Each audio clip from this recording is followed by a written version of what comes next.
मतलब हजारों ऐसी कथाओं, हजारों ऐसे स्टोरीज को कैप्चर किया, हजारों ऐसे चीजों को समझाया. So the ultimately the whole concept, the whole point here was to make us understand that we are the soul, not this body. ये सब लोग यहाँ पर जो है वो ये सब के सब जो है वो आत्मा है. और इसको खाली शास्त्र नहीं बल्कि साइंस, बल्कि हिस्ट्री और ये सब चीजें भी सपोर्ट करते हुए प्रूव करती है. ऐसे कई सारी स्टोरीज और कई सारे प्रत्यक्ष जो न्यूज में आज भी आते हैं और निरंतर आते हैं. फिर आत्मा का स्वभाव कैसा है, उसको ना कोई जला सकता है, ना गला सकता है, ना सुखा सकता है. आत्मा के साइज कितना है उसके बारे में वर्णन किया, आत्मा को अच्छे से समझाया. फिर आत्मा की ड्यूटी क्या है, हम आत्मा भी है और शरीर भी हमको दिया गया है. Then we have two duties, G for guru, I for identity, T for two gurus and A for Atmaram. तो ये 2 ड्यूटीज हमारी क्या है, हमारा आत्म धर्म क्या है, हमारा शारीरिक धर्म क्या है, कौन सा धर्म इंपॉर्टेंट है, कौन से धर्म को हमको करना चाहिए, और जो शारीरिक धर्म है उसको भी कैसे भगवान को केंद्र में रखते हुए हमको करना चाहिए, उसके बारे में बताया. कैसे सब चीजों को भगवान में केंद्र रख के करना चाहिए, से वो सारे रिश्तेदार, नाते, फ्रेंड्स, एक्टिविटीज, ये सब भक्ति बन जाएगी. इसलिए आत्मा को प्रायोरिटी देना है. जो हम असली में हम हैं उस चीज को हमको प्रायोरिटी देनी, ना कि जो हम नहीं है, जो निरंतर चेंज होने वाला है शरीर. आज ये तो कल दूसरा, परसों तीसरा. So we should try. बुद्धिमान व्यक्ति जो हम ओरिजिनली है, जो हमारा असली स्वरूप है, उसके ऊपर केंद्र करते हुए कार्य करेगा. तो भगवान ने फिर समझाया क्या कर्तव्य है तुम्हारा, उसके अनुसार भगवान ने उन सब क्वेश्चंस जो अर्जुन ने पूछे, मित्र संबंधियों को मारूंगा, पाप लगेगा, वर्ण संकर उत्पन्न होंगे, इन सब का उत्तर दूसरे अध्याय में अलग अलग तरीके से अलग अलग स्थानों पर दिया. फिर भगवान ने ये भी बताया कि तुम किस प्रकार से सुख और दुख में सम रहो. जो व्यक्ति बुद्धि योगी व्यक्ति है वह निरंतर जो है सम रहता है, निष्काम कर्म करता है और बुद्धि योग में स्थिर रहता है. भगवान ने जब बुद्धि योग का प्रश्न वहां पर संक्षेप में समझाया, तब अर्जुन ये जानता बुद्धि योग क्या है. बुद्धि योग एक प्रकार से भक्ति योग है, वैदिक शास्त्रों का पालन करना. तब भगवान ने ये भी बताया बुद्धि योग में तुम मुझ पे अपने आप को केंद्र करो, भोगों में मत घुसो, व्यवसाय तुम एको करो गुरुनंदना, मेरे लिए भक्ति करो, मेरे लिए समस्त कर्म करो, be concentrated in one goal. जहाँ पे एग्जाम्पल यहाँ पे दिया गया है, जो दौड़ता है, जिसकी रनिंग, उसका एक ही गोल है, मुझे रेस जीतना है. उसी प्रकार भक्तों का एक ही गोल है, मुझे कृष्ण भक्ति, कृष्ण प्राप्त करना है. इसलिए तुम उसको केंद्र में रखते हुए चलो, फल की चिंता मत करो, बस अपना कर्तव्य कर्म करते हुए करो. हनुमान जी का एग्जाम्पल यहाँ पर समझाने के लिए दिया गया, कैसे राम जी के लिए उन्होंने समस्त प्रकार की सेवाएं की. फिर निष्काम कर्म करते हुए तुम मुझे प्राप्त होगे. तो भगवान इसलिए उनको बता रहे हैं तुम बुद्धि योग का प्रयोग करो. और फिर आगे समझा रहे हैं कि भाई अच्छा ठीक है, आपने बताया बुद्धि योग करना है, अब ये बुद्धि योगी व्यक्ति कैसा होता है, इसके क्या सिम्टम्स है, ये कैसे उठता बैठता है, कैसे बात करता है, कैसे ये चलता है, स्थित प्रज्ञ व्यक्ति कौन है. फिर हमने उसके बारे में कल सुना, वो कैसे बोलता है, कैसे बात करता है, कैसे सोता है. सोता means when how he is engaging his senses in the service of Krishna. जब सारी दुनिया सोती है तो वो जागता है. अर्थात जो कर्म कांड में या जो भोगों में संसार लगा हुआ है, वक्त उन सब भोगों के अनासक्त है, उसमें उसका कोई लेना, इसलिए वो सोता है, मतलब उसमें कोई लेना देना नहीं उसका. और जिन कार्यों में संसार पागल की तरह भाग रहा है, वक्त उसमें अनासक्त है, इसलिए सो रहा है.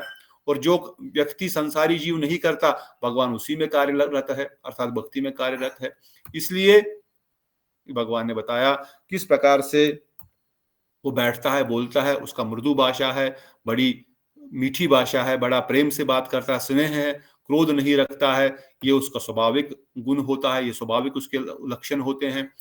और साथ ही साथ वो दृढ़ रहता है, वो भक्ति से छोटे मोटे प्रलोभनों से या बड़े बड़े प्रलोभनों से भी वो विचलित नहीं होता है. उसकी इंद्रियां संयमित रहती है, उसके मन संयमित रहता है. अगर कोई ऐसा समय आ जाए जिसमें उसको क्रोध करने का सिचुएशन क्रिएट हो रही है, काम की उमंगे तरंगे हृदय में जाग रही है, उस समय अपने इंद्रियों को इंद्रिय भोगों के विषय से हटा करके शांत बैठेगा. वहां उस स्थान से क्रोध की जहां पर संभावना, युद्ध की संभावना है, उठ करके उस स्थान से चला जाएगा, ताकि यहाँ पर इस प्रकार का फिर से माहौल न बने. उसी प्रकार से जो भी हमारी इंद्रिय हमको उस वेग की ओर भगा रही है, उसको उस इंद्रिय वेग से दूर करने का प्रयास करेगा। जैसे हमने सुना, ये 5 इंद्रिया, 5 इनपुट डिवाइसेस, 5 टेप रिकॉर्डर्स, आंख, नाक, कान, इनको जितना हम संसार का इनपुट देंगे उतना ही ये संसार में रमते रहेंगे और संसार ही मांगेंगे। जितना भक्ति में इनको लगाएंगे उतना मन धीरे धीरे भक्ति में लग जाएगा। इसलिए वो कैसे बैठता है, अर्थात वो निरंतर भगवत भजन करता है। बैठना मतलब नहीं कि कोई कैसे पालकी मार के बैठा है या लेटा हुआ है, नहीं, how does he really is living his life, what is his daily activities. वो संयमित है, वो निरंतर भगवत भजन में लगा हुआ है। अगर वो कुछ लेगा तो कृष्ण प्रसाद लेगा, अगर वो कहीं कुछ सुनेगा तो भगवान के भजन सुनेगा, अगर कहीं जाएगा तो भगवान के मंदिर जाएगा। और फिर उनकी समस्त इंद्रियां उनके वशीभूत रहती है। मन, फिर बताया भगवान ने किस प्रकार इंद्रियां 5 घोड़े हैं, मन लगाम है, बुद्धि सारथी है और आत्मा इसमें बैठा हुआ इसका मालिक है। अब ये बुद्धि के ऊपर डिपेंड है कि वो किस प्रकार से मन को कंट्रोल करेगा। अब ये सारथी पे डिपेंड है, वो किस प्रकार से लगाम खींचेगा, इन घोड़ों को अपने काबू में रखेगा। अगर बुद्धि में पावर नहीं है, बल नहीं है, सारथी में अगर बल नहीं है तो लगाम खींच नहीं सकता। लगाम खींचेंगे तो इंद्रियां अपने अपने भोगों की ओर भागती रहेंगी और ये रथ जो है खड्डे में जाके गिरने वाला है। अगर घोड़ों को कंट्रोल नहीं तो कहां गिरे, कोई दाएं जाए, कोई बाएं जाएगा, कोई यहां जाएगा, कोई वहां जाएगा, तो खड्डे में ही गिरना है। इसलिए बुद्धि योग के द्वारा, इसलिए भगवान ने दोबारा बताया, बुद्धि योग के द्वारा तुम मुझे प्राप्त कर सकते हो, बुद्धि योग के द्वारा तुम सही कर्तव्य कर सकते हो, इसलिए बुद्धि योग में स्थापित हो जाओ। तो जब भगवान इस प्रकार से बुद्धि योग की बात कर रहे हैं इस 2 अध्याय में, तब अर्जुन पूछते हैं, फिर अर्जुन पूछते हैं ये बुद्धि योग आप बता रहे हैं, पीछे आपने मुझे बोला युद्ध करो, कर्म करो, चौथा प्रश्न वो कैसे चलता है। एनीवे, सो वो आपने मुझे बताया भाई आप कर्म करो, युद्ध करो, अभी बोल रहे हैं बुद्धि योग करो, अपने इंद्रियों को संयम करो और संयम करके तुम एक जगह एक स्थान पर बैठ करके भजन करो। ध्रुव महाराज का हमने पीछे एग्जाम्पल सुना। तो what actually should I do? Shall I sit down and do bhajan, buddhi yoga, और shall I fight? What is my real duty? मुझे व्यावहारिक प्रयोग किस प्रकार से, आपके वचनों से मैं थोड़ा सा और भ्रमित हो रहा हूं। Although Krishna is very clearly telling what he should do, what is बुद्धि योग, बट स्टिल हम सब जीवों को समझाने के लिए, हम सब जीवों के कल्याण के लिए, हम सब जीवों को संक्षेप में भगवत भजन कैसे हम कर सके, उन चीजों को समझने के लिए अर्जुन के माध्यम से भगवान हमको यहाँ पर सिखा रहे हैं कि किस प्रकार से बुद्धि योग हमको करना है। तो if you see this chapter 2, it is starting with Arjun again asking this question, कर्म योग। सॉरी, चैप्टर 3, चैप्टर 2 में समरी था। Now Arjun is asking again this question. आपने, जैसे हमने भी बोला, Arjun watch, what is Arjun asking? Oh Keshava, why do you want me to engage in the ghastly warfare if you think that intelligence is better than to work? अभी आपने बोला बुद्धि योग ही ठीक है, कर्म से बेटर वो है, तो मुझे युद्ध के लिए क्यों बोल रहे हो, युद्ध करने के लिए, है ना?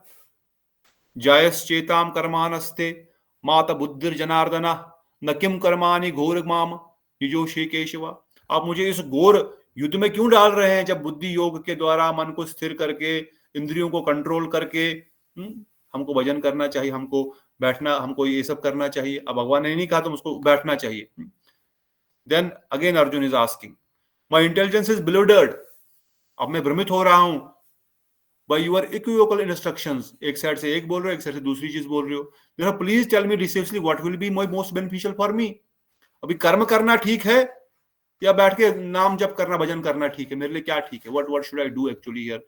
What is, Arjun is interpreting बुद्धि योग एज संन्यास। दैट इज व्हाई, इसलिए यहां पर समझाया जाता है, अर्जुन जो है बुद्धि योग को संन्यास के रूप में समझ रहा है, या उसको संन्यास मान रहा है कि बुद्धि योग का अर्थ है भाई संन्यास ले लो, कुछ मत करो, सब घर बार छोड़ करके जंगल में चले जाओ, इसी को बुद्धि योग कहते हैं।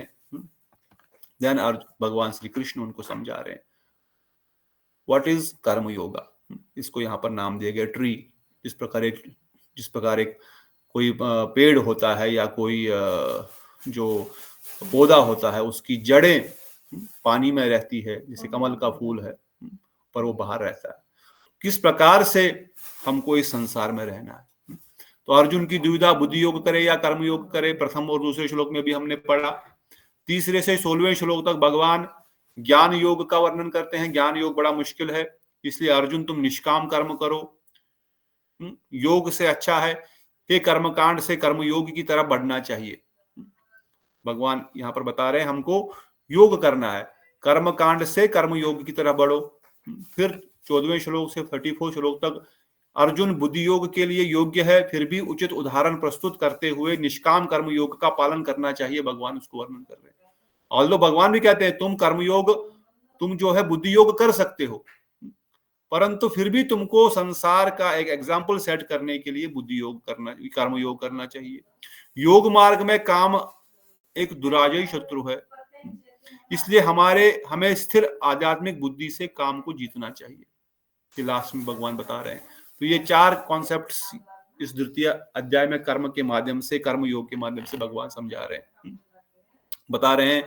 2 तरफ के व्यक्ति होते हैं, ज्ञान योगी और कर्म योगी। ज्ञान योगी जो कर्म को त्याग देते हैं, और कर्म योगी जी को निरंतर कर्म करते रहते हैं। इसलिए जिसका हृदय अशुद्ध है उसे हृदय को शुद्धिकरण करने हेतु अपने कर्तव्यों का अनुसरण कार्य करना चाहिए। अगले 13 श्लोक में इसी की व्याख्या की गई है। ये 2 प्रश्न अर्जुन ने पूछे, कर्मयोग करूं कि ध्यान योग, कि ज्ञान कर्मयोग करें कि बुद्धि योग करूं। तो भगवान ने उसी चीज को बताते हुए कहा। अब जिसको तुम समझ रहे हो कि भाई मुझे इस घर बार छोड़ करके जंगल में जाना चाहिए, बुद्धि योग मतलब सब कुछ छोड़ छाड़ के संन्यास ले लो, तो भगवान बोलते हैं नहीं, संन्यास लेने का मतलब एक्सटर्नली संन्यास लेना नहीं है। यहाँ पे जो पिक्चरों के द्वारा हमारे प्रभु जी लोग समझाने का प्रयास कर रहे हैं, संन्यास लेकर के घर बार छोड़ के जटाएं लगा करके गांजा पीना, फुटबॉल खेलना, अवैध संग रखना, क्या इसको संन्यास बोलेंगे? क्या ये सही में संन्यास है? क्या ये सही में भगवत भक्ति को प्राप्त करने का रास्ता है? नहीं। अगर अशुद्ध हृदय से ग्रस्त व्यक्ति निहित कर्मों को त्याग देता है, उसका हृदय भी शुद्ध नहीं हुआ, उस परिपक्व नहीं हुआ भजन साधन में, वो कभी भी दृढ़ नहीं रह पाएगा। और कोई भी व्यक्ति निष्कर्म रह ही नहीं सकता, कर्म तो हर व्यक्ति को करना पड़ेगा। अगर हम बैठे हैं बात करें फिर भी कर्म हो रहा है, इसलिए कर्म संन्यास स्वाभाविक नहीं है। सब कुछ छोड़ छाड़ के जंगल में चले जाना, हरिद्वार चले जाएंगे, हिमालय पे बैठ जाएंगे, ये स्वाभाविक नहीं है। इसलिए अर्जुन को यहाँ पर भगवान समझा रहे हैं कि भाई कर्म संन्यास जो है स्वाभाविक नहीं है, कर्म हम सबकी नेचुरल टेंडेंसी है, इसी तरह से हमको भगवान ने प्रकट किया है। इसलिए अपने नित्य कर्म करो, जो तुम्हारी ड्यूटीज है उनको करो, उनसे संन्यास मत लो, उनसे भागो मत, परंतु कर्म करने का कर्म बंधन की संभावना। पर अर्जुन ने बताया भाई अभी कर्म करूंगा तो कर्म बंधन में बंध जाऊंगा, जो मैंने एक्टिविटी की उसका रिजल्ट आएगा, फिर उस रिजल्ट को भोगूंगा, एक और कर्म करूंगा, फिर एक और रिजल्ट आएगा, फिर एक और करूंगा, एक और रिजल्ट आएगा। इसलिए भगवान 90वें श्लोक में बताते हैं, यज्ञ अर्थात कर्मणो लोको अन्यत्र लोको कर्म बंधना तदर्थ कर्म कौन्तेय मात संग समाचर, कि क्या करो हे अर्जुन, तुम मेरे लिए कर्म करो, जो भी तुम एक्टिविटीज कर रहे हो उसको मेरे लिए, मुझे केंद्र में रखते हुए करो। हमने कई बार ये सुना है, फिर भी सुन रहे हैं ताकि बार बार हमारी बुद्धि में ये बात बैठ जाए। ये अर्जुन को भगवान समझा रहे हैं। क्या तुम यज्ञ का अर्थ क्या है? व्हाट इज एक्चुअली यज्ञ? खाली हवन में आहुति डालना यज्ञ नहीं है। हम जब महाप्रसाद ग्रहण करते हैं वो हम अपने उदर रूपी हवन कुंड में उस यज्ञ को शांत करने के लिए वो अग्नि वो स्वाहा कर रहे हैं। इस भावना से हम जब धन कमा रहे हैं, हम जब सेवा कर रहे हैं, कुकिंग कर रहे हैं, ऑफिस जा रहे हैं, कार्य कर रहे हैं, सब कुछ भगवत सेवा, भगवान को केंद्र में रखते करने को कर्मयोग बोलते हैं। इसलिए भगवान कहते हैं यज्ञ अर्था करनो अन्यत्र लोको कर्म बंधना। अगर अन्यत्र करोगे तो कर्म बंधन में डालेगा, अगर मेरे लिए करोगे तो कर्म बंधन में नहीं डालेगा। अब कर्म और कर्म योग में क्या अंतर है, तो उसको यहां पर भगवान समझा रहे हैं। कर्म कांड से हमको कर्म योग की ओर मुड़ना है, कर्म योग से फिर ज्ञान योग की ओर आगे बढ़ना है, और ज्ञान योग से भक्ति योग में आगे बढ़ना है। तो क्या क्रम है उसका? साधारण दृष्टिकोण से देखा जाए, जो 99%, जैसे हमने परसों भी कहीं पे बता रहा था, मैं I don't know, somewhere I was telling 99% people are मूढ़ा, maybe here only। मूढ़ मतलब केवल पशु जीवन उनका है, वो गधे की तरह काम करते हैं, खाना, सोना, बच्चे पैदा करना। हाँ, यहीं पर कल बता रहा था। तो पशु जीवन जी रहे हैं, because their whole objective is eat drink and be merry, खाओ पियो मौज करो, इसको बोलते हैं पशु जीवन। अब ये पशु जीवन वाले व्यक्ति जो है, उनका अधिकार कुछ साधु कृपा हो जाए, कोई उनको समझा दे, अरे बाबा देखो तुम्हारा जीवन पशु की तरह हो रहा है, इससे तुमको बार बार संसार में भटकना पड़ेगा, आज तुमने मांस खाया कल तुमको बकरा बनना पड़ेगा, तुम्हारी गर्दन ऐसे ही काट दी जाएगी, हल्का सा कट मार दिया जाएगा, धीरे धीरे खून निकलेगा, चिल्लाओगे रोओगे पटकोगे, कुछ नहीं होने वाला जब तक मरोगे नहीं, ये कर्म है तुम्हारा, ये तुमको भोगना पड़ेगा भाई, ऐसा मत करो। तो कोई उनको फिर क्या करे, अरे ये कर्म का रिजल्ट आता है, इसका कुछ बैड का बैड गुड का गुड, अच्छा फिर क्या करें, फिर हम चलो कुछ अच्छे कर्म करते हैं, हाँ अच्छे कर्म करो। कोई व्यक्ति को समझाता है ठीक है ऐसा यज्ञ करो, मंदिर जाओ, क्या करेंगे भगवान से बोलो अच्छा हमको अच्छी नौकरी दिला दो, हाँ भगवान देंगे, नौकरी मिल गई अच्छा अभी शादी करा दो, अच्छा शादी मिल गया बच्चा अच्छा हो जाए, अच्छा बच्चा हमारी सेवा करे, उसकी पढ़ाई अच्छे से हो जाए, उसकी शादी अच्छे से हो जाए। So always some demand, always doing some activity for some result, which activity, bhakti activity, bhagavat bhakti related धर्म रिलेटेड एक्टिविटीज कर्म के लिए हम कर रहे हैं। इसलिए बार बार हम बोलते हैं ना शुद्ध भक्ति में ज्ञान कर्म आदि नावृतम, आज सुबह भी हमने पढ़ा भागवतम के तृतीय श्लोक में, कर्म कांड और ज्ञान कांड से परे है ये ग्रंथ। तो व्हाई दिस कर्म कांड and gyan kand is so dangerous, why are we always trying to reject this thing, because ये कर्म कांड जो है हमको कर्म बंधन में बांधता है। पशु योनि से अच्छा है पशु जीवन जीने से, कम कर्म तो कर रहा, भगवान के पास तो जा रहा है, प्रणाम तो कर रहा है, भगवान से कुछ मांग तो रहा है, तो एक स्टेप ऊपर है। परंतु इससे भी अच्छा है सकाम कर्म योग, अर्थात कर्म फल प्रसिद्धि वश, अब कर्म के फल को भगवान से तो मांग रहा है, मगर कुछ फल जो है भगवान को अर्पण कर रहा है। अब मेरे पास 10,000 1 लाख 10 लाख सैलरी है, थोड़ा समय भगवान के भक्तों को दूंगा, थोड़ा समय प्रसाद सेवा करूंगा, पुस्तक वितरण करूंगा, कुछ तो मैं कर्म जो है वो अर्पण करूंगा, मतलब मुझे तो कर्म का फल मिलेगा परंतु कुछ अच्छा कर्म का फल भी मिलेगा, और अगर साधु वैष्णव को दिया तो भगवत स्फूर्ति बल हो जाएगा। उसके बाद निष्काम कर्म योग, अर्थात कर्म करूंगा बिना किसी फल की चिंता के, कोई फल नहीं चाहिए मुझे, बस ये कर्तव्य है इसलिए मैं कर रहा हूँ। कई लोग ऐसे बोलते हैं हमको तो माता बच्चों को पालना बस हमारा कर्तव्य है जी, हम उनसे कुछ अपेक्षा नहीं करते हैं, हमारा कर्तव्य है इसलिए कर रहे हैं, इट इज निष्काम कर्म योग। या पिताजी माताजी बूढ़े हो गए, अब हमारा कर्तव्य उनका सेवा करना, this is my duty so I am doing it, is called nishkam without any expectation, is called nishkam karma योग। फिर निष्काम कर्म योग से एक और सीढ़ी ऊपर चढ़ गया, spiritually he is improving now, अब ज्ञान योग में आएगा। ज्ञान योग में क्या करेगा, अरे कर तो रहा हूं, क्यों कर रहा हूं, कब तक करूंगा, मैं कोई अमीर तो कोई गरीब क्यों है, कोई बड़े राजा के घर में पैदा होता है तो कोई किसी रंग के घर में पैदा, ऐसा क्यों है, ये कष्ट क्यों है, आधे दैविक ताप क्यों आ रहे, आधे भौतिक ताप, आधे आत्मिक ताप, ये क्यों कष्ट हमको हमारे जीवन में आते, इनकी जिज्ञासा करना प्रारंभ करेगा। Now he will come towards light, he is coming towards the real thing, then he may take the process of अष्टांग योग, जैसे रामदेव बाबा के पास जाएंगे, भाई अभी हमको योगा सिखाओ, कैसे मन केंद्रित किया जाए, कैसे शांति मिलेगी। जैसे कल संडे को हम कथा बोल रहे थे, 90 जितने भी लोग 90% लोग बोल रहे हैं आप क्यों आते हैं, हम शांति सुख शांति के लिए आते हैं। हाँ, अब सुख शांति के लिए आदमी क्या करेगा, चलो योगा करो, आंख बंद करो, प्राणायाम करो, maybe he will get to certain level, maybe he will get some purification there, और if he does that he will get association by साधु।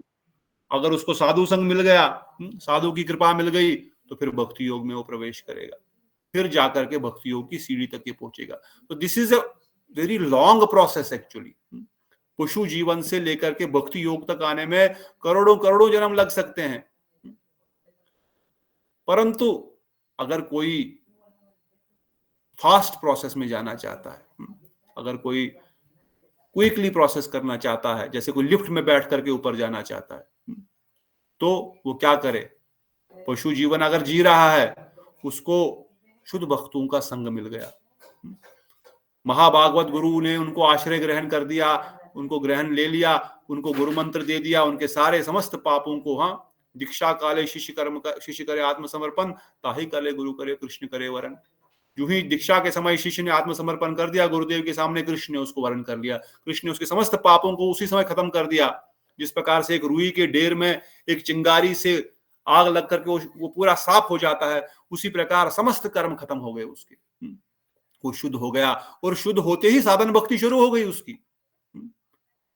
साधन भक्ति शुरू हो गई, इमीडिएटली साधन भक्ति started, and with the intensity he does sadhana bhakti. He comes to Mangal Aarati, he does his chanting, he does his Ekadashi, he does his seva, he restricts from bad association, bad activities. Sadhana is doing. साधना कैसे होती है हमने सुना पीछे माधुर्य कादम्बनी में, साधन भक्ति के अंग, आई होप यू रिमेम्बर, रागानुगा और वैदी, रागानुगा के अंग, वैदी के अंग, वैदी साधन भक्ति, रागानुगा साधन भक्ति. विल रिवाइज, हम ये हफ्ते गीता करने के बाद विल गो बैक टू माधुर्य Kadambini, don't forget. This is the process. शुद्ध भक्त, गुरु पदाश्रय, आदो श्रद्धा तथा साधु संग, श्रद्धा के बाद साधु संग, भजन क्रिया शुरू, भजन क्रिया नथिंग बट साधन भक्ति. भजन क्रिया शुरू हो गई, अनर्थ निवृत्ति चल रही है, अनर्थ निवृत्ति चली गई, रुचि, निष्ठा, रुचि, आसक्ति, भाव, प्रेम आ गया, भाव भक्ति, प्रेम भक्ति में आ गया. और अगर पशु जीवन से कर्मकांड में जाओगे, सकाम कर्मकांड, साधन भक्ति, सकाम कर्मकांड, सर्वकाम कर्म योग में भी साधु संघ के द्वारा साधन भक्ति प्रारंभ हो सकती है. ऐसा भी सिस्टम हो सकता है. Not everyone can get association immediately of sadhu. They will do some karmakand activity, they will come to some temple, they will go to some yagya, वहां से उसका स्फूर्ति लाभ होगा, हृदय परिवर्तन होगा.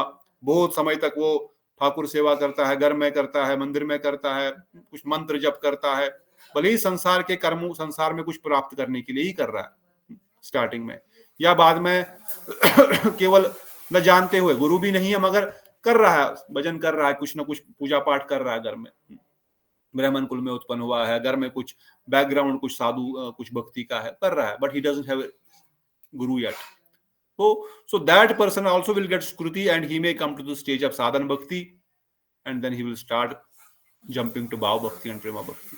और फिर जो पशु जीवन, जो हमने पहली सीढ़ी देखी, पशु जीवन, कर्मकांड, सकाम कर्म, निष्काम कर्म, ज्ञान योग, अष्टांग योग, भक्ति योग, so many steps are there, so many lifetimes can be taken.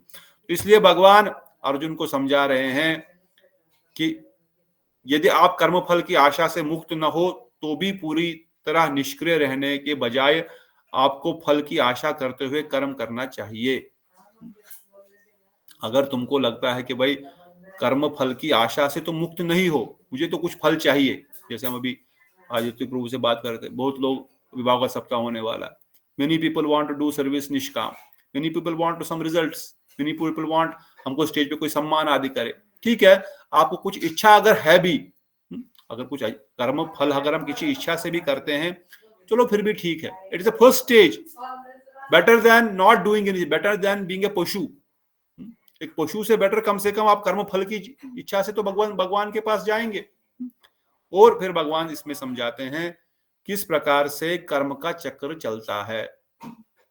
यज्ञ, जब जीव यज्ञ करते हैं, यज्ञ में आहुति देते हैं, आहुति से देवतागण प्रसन्न होते हैं, वर्षा होती है, वर्षा से जो जीव है वो धरती में आ जाते हैं, और धरती से वह जीव जो है पशु, जो प्लांट्स और फलों के अंदर चले जाते हैं, और जब फल अन्न के रूप में मनुष्य, पशु, पक्षी, कीट पतंगे खाते हैं, तो फिर वह जीव जो है पुरुष से स्त्री के गर्भ में स्थानांतरित हो जाते हैं, और फिर वह जीव जो है पैदा होते हैं, फिर से वो यज्ञ करेंगे, फिर से यज्ञ के द्वारा वर्षा होगी. This cycle keeps on going and up and up. ये यज्ञ का चक्र है. यज्ञ के बिना जो जीवन है वो पापी जीवन है, और इसमें उनको अगर साधु संग और भगवत कृपा प्राप्त हुई तो फिर वह जो है इस चक्कर से बाहर निकल पाएंगे.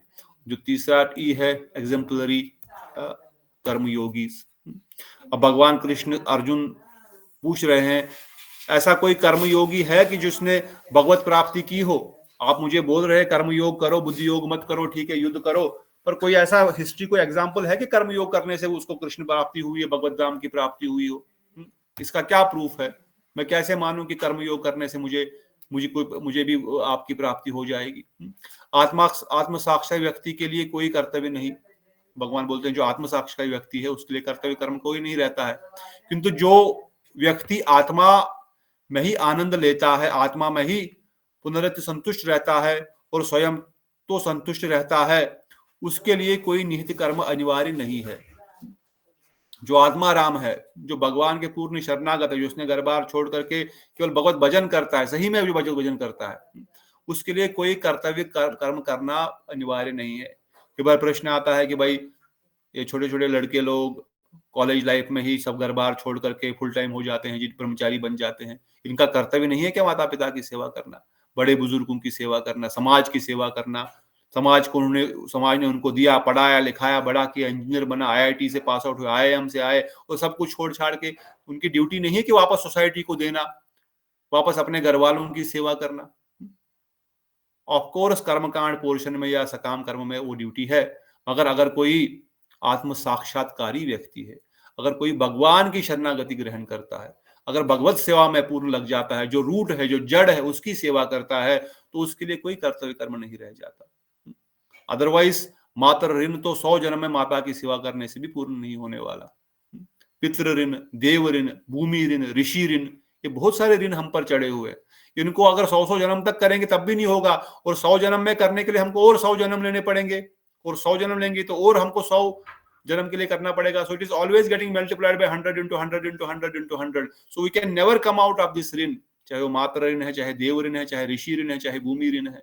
तो क्या उसका उपाय है? इसलिए भगवान कहते हैं उसका एकमात्र उपाय है, इन सब के कारणों के कारण जो भगवान है उनकी शरण ग्रहण करो, उनकी सेवा करो, उनके लिए समस्त कर्मों को केंद्रित करते हुए करो, फिर तुमको किसी प्रकार से पाप नहीं लगेगा। इसलिए ऐसे व्यक्तियों के लिए कोई भी कर्म कार्य अनिवार्य नहीं है, भौतिक कार्यों में उसकी कोई रुचि नहीं रहती, ऐसे कार्य को करने में उसका कोई उद्देश्य या लाभ नहीं होता, ऐसे कार्य न करने का कोई कारण भी नहीं होता, किसी दूसरे व्यक्ति या किसी देवता पर भी निर्भर नहीं रहते। जो आत्म साक्षात्कार है, जो भगवत भक्त परायण है, वो किसी देवता के शरण भी ग्रहण नहीं करते। फिर भगवान ने बताया, भाई जो पीछे तुमने पूछा, अनासक्त रूप से अनिवार्य कार्य, कि भाई आध्यात्मिक बुद्धि वाला व्यक्ति अपने निहित कर्म फल की इच्छा नहीं करता, बल्कि वह उनके फल के से अनासक्त होकर सिर्फ उदाहरण स्थापित करने के लिए कर्म करता है। जो आध्यात्मिक बुद्धि वाला व्यक्ति है, जो जिसको कुछ लेना देना नहीं है संसार से, फिर भी वो कर्म करेगा। क्यों करेगा कर्म? ताकि दूसरों को उदाहरण दिया जाए। फिर जो प्रश्न आया था, भाई किसी ने ऐसा प्राप्त किया? भगवान कहते हैं हाँ, महाराज जनक ने ऐसा प्राप्त किया। महाराज जनक ने अपना नित्य कर्म करते हुए, अपने राज्य पाठ चलाते हुए अंत में भगवत कृपा प्राप्त हुई उनकी, है तो भगवान के नित्य पार्षद, और अल्टीमेटली कर्मयोग से भक्ति योग ही कर रहे हैं वो, इसलिए उनको प्राप्ति हुआ। कृष्ण भी कर्म करने में तत्पर रहते हैं। भगवान कहते हैं भागवतम में कि मैं भी जब द्वारिका में उठता हूं, मैं भी सुबह अपने माता पिता के चरण छूता हूं, मैं भी सूर्य पहले यज्ञ करता हूं, छोटा छोटा बड़ा whatever, then I also pray to sun god, to other demigods, offer them pranam. Why? अगर मैं नहीं करूंगा तो कल को बोलेंगे भगवान ने नहीं किया तो हम क्यों करें, हम भी तो भगवान के भक्त है। ये एक गलत उदाहरण स्थापित होगा, और दूसरा ये तीनों लोगों का नाश हो जाएगा। इसलिए मैं भी कर्तव्य कर्म करता हूं, एक एग्जाम्पल सेट करने के लिए, उदाहरण स्थापित करने के लिए, आसक्ति हुए बिना कर्म करो। इसलिए अर्जुन, तुमको युद्ध करने की इच्छा अगर नहीं भी है, कोई चिंता नहीं, तुमको युद्ध नहीं करना चाहते, तुमको राज्यपाठ भी नहीं चाहिए, पर एक उदाहरण सेट करने के लिए तुम कर्म करो। अज्ञानी पुरुषों को विचलित मत करो, अदरवाइज अज्ञानी पुरुष जो है वो सोचेगा अर्जुन ने तो कर्म नहीं किया, युद्ध से भाग गया, वो तो जंगल में चला गया बैठने के लिए, मैं भी जंगल में बैठ जाऊंगा। और फिर कर्मकांड और कर्मयोगी में क्या अंतर है, इसमें समझाया गया। यदि विद्वान और अज्ञानी व्यक्ति दोनों समान प्रकार से कार्य करेंगे तो उनके बीच का अंतर क्या है? कहते अज्ञानी पुरुष स्वयं को कर्ता मानता है, और भक्त समस्त कारणों, भगवान ही समस्त कारणों के कारण को मानते हैं। परम सत्य को जानने वाला व्यक्ति जो है वो जानता है मैं केवल एक निमित्त हूं, ये सब भगवान अपनी त्रिगुणमयी माया के द्वारा चला रहे हैं। सतोगुण, रजोगुण, तमोगुण के अनुसार सब लोग संसार में नाच रहे हैं। यह माया इन 3 गुणों के द्वारा कभी किसी को अच्छे कर्म, कभी किसी को बुरे कर्म, कभी किसी को रजोगुणी कर्म करा रहे हैं। इसलिए वो व्यक्ति अपने आप को कर्ता नहीं मानता, केवल भगवान और भगवान की माया ये सब करा रही है। इसलिए कर्म योग का वर्णन करने के बाद कृष्ण बताते हैं वह स्वयं भी देय और सारे कार्य कृष्ण को ही समर्पित करना चाहिए। ऐसा कर्म योग वास्तव में भक्ति योग है। अब ये कर्मयोग भक्ति योग कब बन जाता है? कई बार हमने पहले भी सुना है, जब हमारे समस्त कर्म जो है भगवान को अर्पित होंगे। जब तक हम अपने लिए करेंगे, अपने को कर्ता मानेंगे, तब तक ये कर्म हमको कर्म बंधन में डालेंगे। आप अपने कर्म मुझ पर निर्भर रहकर करो। इसलिए मया सर्वाणि कर्माणि संसाद जायते चेतसा निराशर निर्ममो भूतवा युद्धस विगतज्वरा। भाई आप कर्म करो पर मुझको केंद्र में रखते हुए करो। Ultimately the whole story, the summary, ये पूरा आगे पीछे का स्टोरी समझाने का एकमात्र तात्पर्य है कि तुम मुझके मेरे लिए कर्म करो, मेरे उद्देश्य के अनुसार कर्म करो, फल की चिंता मत करो, मेरे उपदेशों की उपेक्षा ही इसका फल है। अगर मैंने तुमको बोला कर्म करो तो बस क्योंकि भगवान की आज्ञा है मुझे ये कर्म करना है, भगवान ने बोला है, गुरुजनों ने बोला है। अब मुझे तो भगवान डायरेक्ट इंस्ट्रक्शन नहीं दे रहे हैं, गीता के माध्यम से दे रहे हैं, या गुरुदेव हमको दे रहे हैं, या वैष्णव हमको दे रहे हैं, क्योंकि उन्होंने कहा इसलिए हम ये कर्म करेंगे। उन्होंने कहा जॉब करो तो जॉब करना है, अच्छा शादी करनी तो शादी करनी है, फुल टाइम होना तो फुल टाइम होना है। This is real surrender to Gurudev. Whatever Gurudev is telling me to do I will do that. इसलिए ऐसे व्यक्ति जो पाप कर्म के दंड से अवगत है, वह क्या वह पाप कर्म करने से डरेगा? ऐसा जरूरी नहीं है। जो जानता है, कई बार हम कई सारे लोगों से बात करते हैं, हाँ मैं पापी हूँ, हाँ मैं पापी हूँ, नरक में जाऊंगा, कोई अब क्या करें, जाऊंगा, कुछ नहीं होता, ठीक है देखा जाएगा क्या होगा। फिर क्या वो पाप से डरेंगे? नहीं डरते हैं वो। ऐसे व्यक्ति भी अपने पूर्व की बुरी आदतों और वासनाओं का या संस्कारों के कारण पाप कर्म से में ढकेले जाते हैं। जिसको यह इस दंड के बारे में नहीं पता, उनके बारे में क्या कहना। कुछ लोग तो जानते ही नहीं है, उनको तो उसका दंड मिलेगा, और कुछ लोग जानने के बाद भी जो है मानते नहीं, ठीक है देखा जाएगा क्या करेंगे, क्योंकि कोई भय नहीं है, कोई डर नहीं है। 84 प्रकार के नरकलोक है, अलग अलग पाप करने से अलग अलग यातनाएं हैं। किसी का धन हरण करने से, किसी का भूमि हरण करने से, अवैध स्त्री संग, मदिरा पान, सिगरेट पीने से, शराब पीने से, मांसाहार करने से, कितने कितने कुंभी पाकम, और बड़े बड़े सारे नरकों का वर्णन है, बहुत खतरनाक गरुड़ पुराण में वर्णन है। एक बार मैंने पढ़ा था बहुत डिटेल में, पढ़ते पढ़ते भी डर लगता है। इतने सारे नरक, कैसे कैसे यमदूत शरीर को निकाल करके लेके जाते हैं, कैसे वैतरणी नदी है, कैसे उसका पार करना पड़ता है, कितने सारे जीव उस वैतरणी नदी में पड़े हुए हैं। मतलब वही अभी तक तो वो इवन नरकलोक तक भी नहीं पहुंचे, इवन वो धर्मराज के सभा में भी नहीं पहुंचे जहां उनका हिसाब किताब किया जाए। अभी वो वैतरणी से ही बाहर नहीं निकल पा रहे हैं। वो मल मूत्र और वीर्य से पड़ी हुई नदी है, जिसमें से ऊपर से भी जाने में भय लगता है कि भाई कितना खतरनाक है। उसमें सर कर बाहर किए हुए ऐसे जीव खड़े हैं, कितना कष्ट उनको हो रहा है, बट देयर इज नो भय, भय भी नहीं है किसी चीज का। और जिसको भय है परंतु उनकी वासनाएं इतनी गहरी है, the desire of sense gratification is so deep, they are not able to come out, they are not able to come out. परंतु क्या होगा, भगवान कहते हैं साधु संग में रह करके धीरे धीरे शुद्धिकरण होगा। अर्जुन पूछ सकते हैं, अगर कोई आसक्त और घृणा के कारण अपने कर्तव्य युद्ध को छोड़कर दूसरे का कर्तव्य जैसे कि अहिंसा को स्वीकार करेगा तो क्या होगा? भगवान अर्जुन, अगर मैं ठीक है मेरा कर्तव्य है फिर भी मैं अहिंसा करता हूं, तो भगवान कहते हैं नहीं, अपना कर्तव्य करो, दूसरे के कर्म तुम मत करो। जो तुम्हारा स्वभाव है उस स्वभाव के अनुसार तुम कर्म करो। अपना स्वभाव के अनुसार कर्म करना ज्यादा श्रेष्ठ कर है एज कंपेयर टू दूसरे के स्वभाव के अनुसार कर्म करना। क्यों? क्योंकि आज अगर तुम यहां से संन्यास लेके जंगल चले भी जाओगे, कल तुम सुनोगे कहीं पर कि कोई गलत काम हो रहा है, तुम क्षत्रिय हो, तुम रह नहीं पाओगे, तुम आकर के युद्ध करके उसको मार दोगे। दैट इज योर नेचर, तुम्हारा स्वभाव वो है। कई बार हमको कई लोग पूछते हैं, अरे आप कश्मीरी पंडित लोग भाग के आ गए, क्यों नहीं युद्ध किया, क्यों नहीं तलवार उठाई, क्यों नहीं गोली उठाई, क्यों नहीं वहां पर गन चलाया? दैट इज नॉट देयर स्वभाव। वो स्वभाव में ही नहीं है, वो लड़ाई करेंगे, मार काट करेंगे, नहीं है उनके स्वभाव में। They never had that nature कि भाई ठीक है, अभी आई एम से मोस्ट ऑफ देम बोलेंगे भाई ये तो भाई ऐसे ही है, भाई इनको तो कुछ ये दम ही नहीं है। That is not, they were all Kashyap, they were all Pandits. Puja, Pathan, Patan, Yajan, Yajan. That is what their activity was. That is what they had been doing lifetime. अब वो कैसे वो अचानक बंदूक उठा करके तलवार निकाल करके मारपीट को शुरू करेंगे? ऑन द अदर हैंड एक क्षत्रिय स्वभाव वाला व्यक्ति, नेचुरली उसके अंदर स्वभाव होता है झगड़ा करने का, मार, दैट इज देयर स्वभाव. तो इसलिए भगवान यहाँ पर वर्णन करते हैं, अगर आपका स्वभाव इस प्रकार का है तो उस स्वभाव के अनुसार आप कर्म करो जी. इसलिए अपने स्वभाव के अनुसार अपने कर्म को करना ठीक है, एज कंपेयर टू दूसरे के स्वभाव.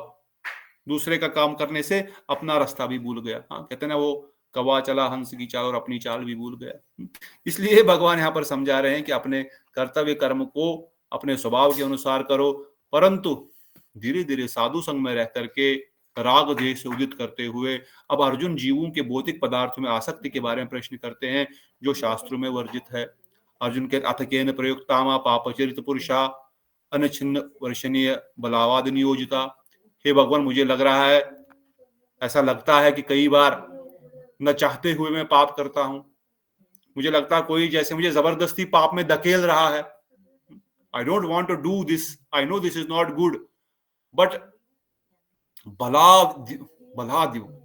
बल से मुझे कोई नियोजिता उसमें धक्का दे करके डुबो रहा है. ऐसा क्यों होता है कि मैं जबरदस्ती मुझे उसमें धक्काया जाता है? तो भगवान उसका वर्णन करते हैं, काम ही बहुबंधन का कारण है.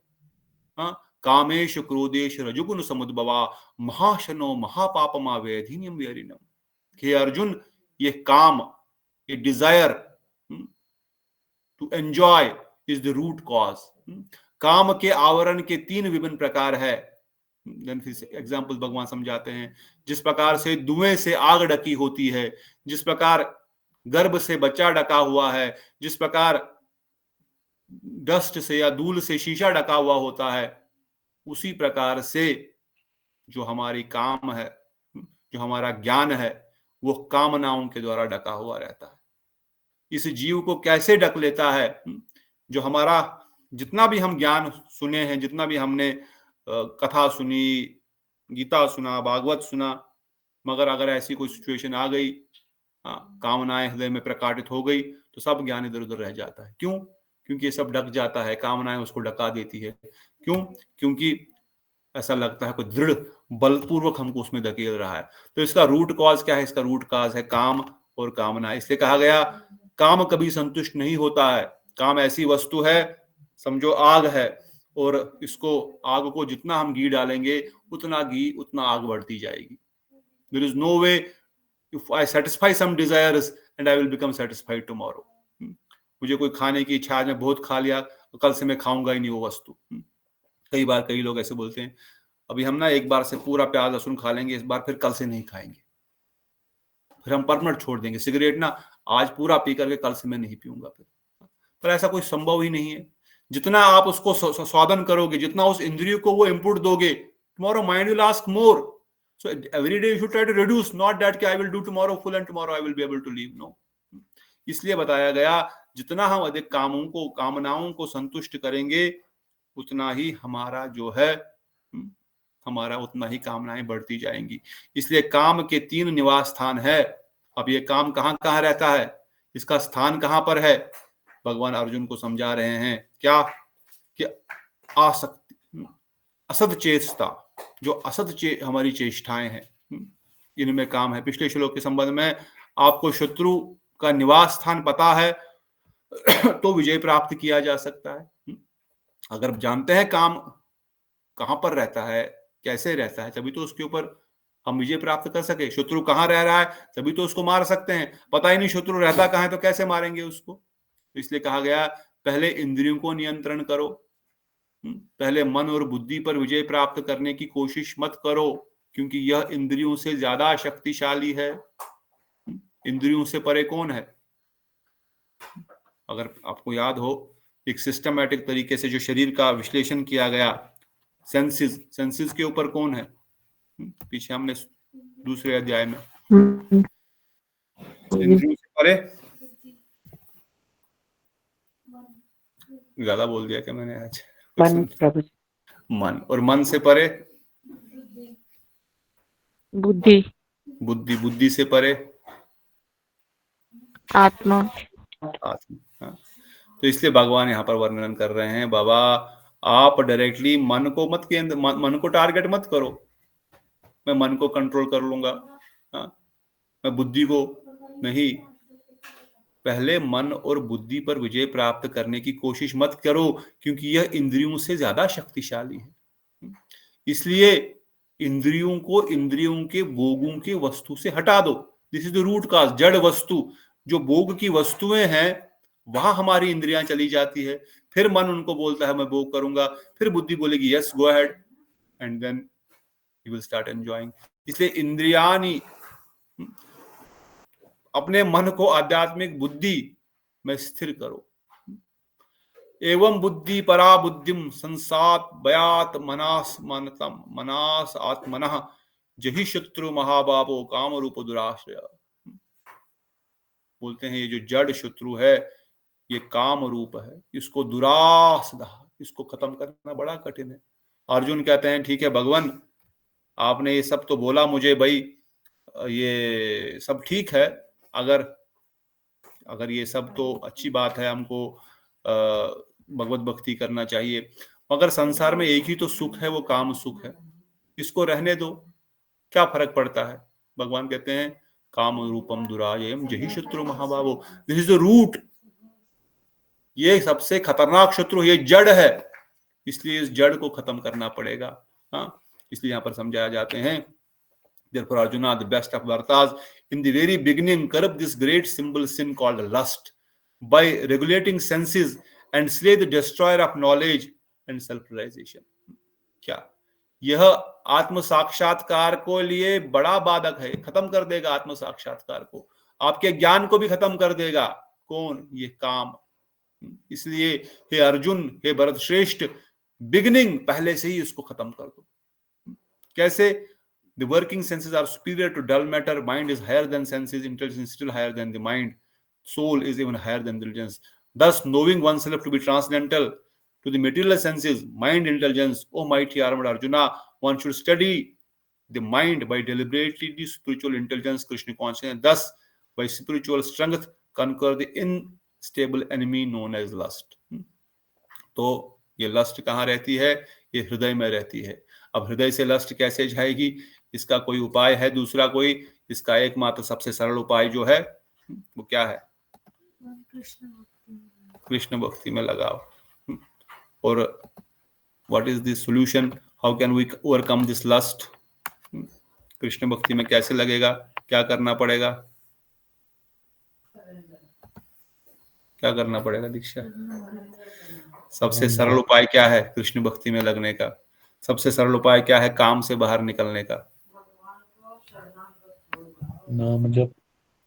नाम जप करेंगे, सेवा, और कुछ?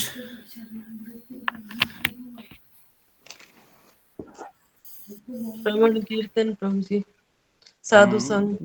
Important is Shravan. Hear Ras Leela from a pure devotee.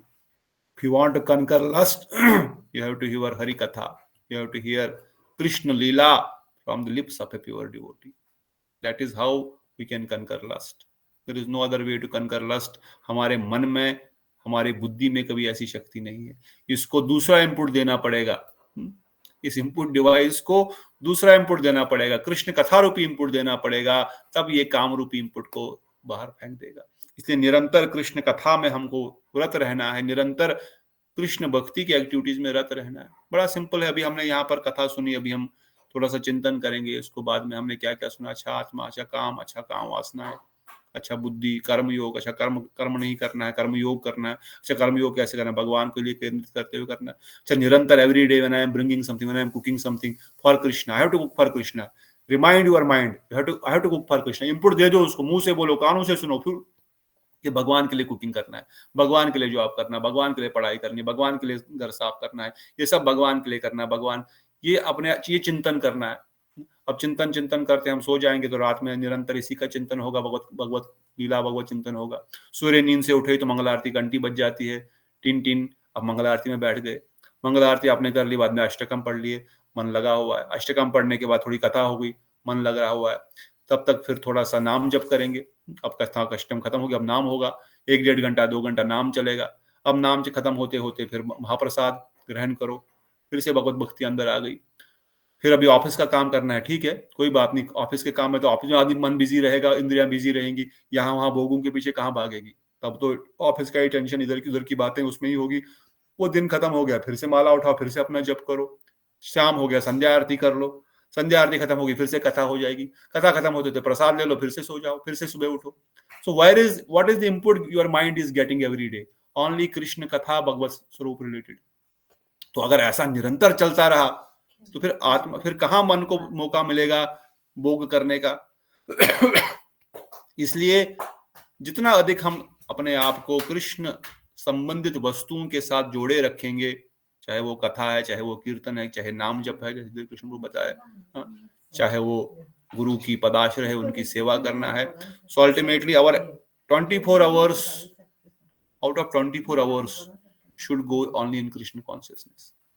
अब हम बोलेंगे हमको तो ऑफिस भी जाना होता है जी, काम भी होता है, ठीक है, वहां पर तो हम ऑफिस का काम एक अलग माहौल में, अलग चीज में रहते हैं। Mind is not disturbed asking for desires. That period also when you get time in between, chant Nitai Gaur नाम, आनंदेरा धाम, नित्याय Gaur, Nitai Gaur, Nitai Gaur, Nitai Gaur, Nitai. Chant internally, you are typing, you are in a meeting, you are still chanting Nitai Gaur. Who is stopping? अंदर से चलता रहे नित्याय गौर नाम।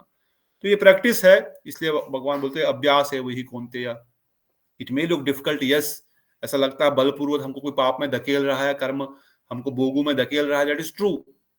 पर ये बल कौन किसका है? ये पूर्व कर्मों का है, पूर्व जन्मों की जो हमारी कर्म है, जिनके कारण वो वासनाएं प्रकट हो रही है।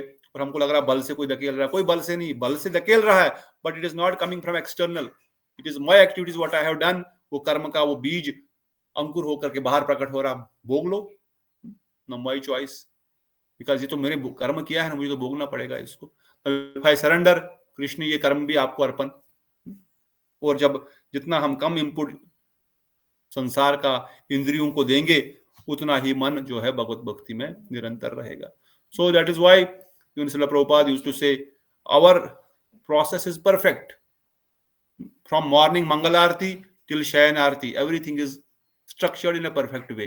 भक्तिवेदांत प्रभुपाद जी भी बातें करते थे। मठ में 5 टाइम कथा होती थी पहले, अभी भी होती है कई मठों में, हम राधे कुंज में भी होती है, बाकी मठों में भी होती होगी।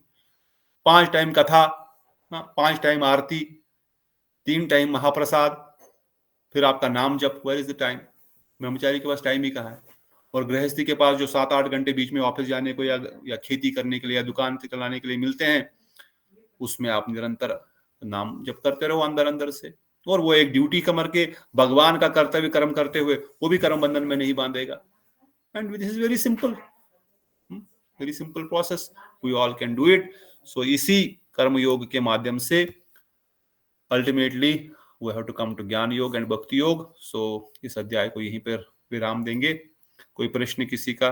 Last 2-3 minutes, although time is over, but this mostly हम कर्म की बात करते रहते हैं। 90% लोग कर्म के बारे में आपको ज्ञान देंगे। So it is very important understand what really karma yoga is and how can you discuss और reply to such questions of karma. What is karma yoga, what is कर्म बंधन, व्हाट इज निष्काम कर्म, व्हाट इज सकाम कर्म, व्हाट इज पशु जीवन, व्हाट इज भक्ति योग। ये सब चीजें थोड़ा सा हमको प्रॉपर अंडरस्टैंडिंग होना जरूरी है। कल हम ज्ञान योग को पढ़ेंगे और उसके बाद हम फास्ट ट्रैक में नेक्स्ट अध्यायों को समझेंगे। Any questions, anyone, any comments? ठीक है, अगर कुछ नहीं, कोई आपके मन में कोई बात आती है जो आप डिस्कस करना चाहते हैं, बताना चाहते हैं, तो कल प्रारंभ में ही आप इसके ऊपर प्रकाश डाल सकते हैं। तब तक के लिए बोलो सचिनंदन गौर हरि की जय। श्री श्री राधा गोविंद ललिता विशाखा अष्ट सखी वृंद की जय। श्री श्री प्रभुपाद की जय। श्री गुरुदेव महाराज की जय। गिरिराज गोवर्धन की जय। यमुना महारानी की जय। वृंदावन धाम की जय। नवदीप धाम की जय। अनंत अनंत कोटि वैष्णव वृंद की जय। नित्याई गौर प्रेमानंदे हरि हरि बोल। दंडवत प्रणाम, दंडवत कृष्ण प्रभु, दंडवत।